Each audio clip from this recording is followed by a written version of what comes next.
Abatani bekiama gia DCP nigebesokire nabo igokoraria bene OMORWANERERIA BWEKEROGO KIOBOBUNGE asensemo ya KALOU Bw'Obochori oboke okwana mukonyi bekiama gia DCP Kilofas Malala nigamochia obong'aineria bogendete kwenikigwa sensemo y'ebibande nakogania bamenye borogongoro gwa kachikura boikenano.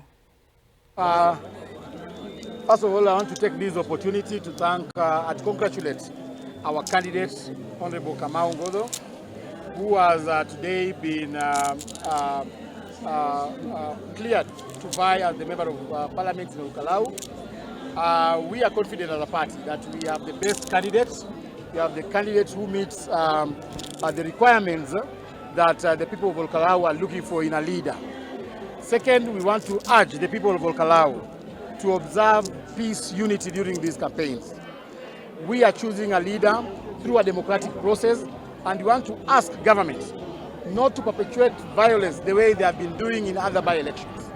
You saw a lot of violence in Bere, a lot of violence in Malava constituency, and we are not going to allow governments to use excessive force to intimidate voters and to suppress voter turnout.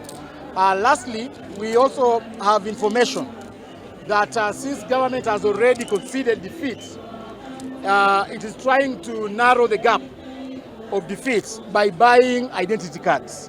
We want to ask the people of KALOU not to fall into that trap, and especially at the heights when the Kikuyu community is being profiled against this country.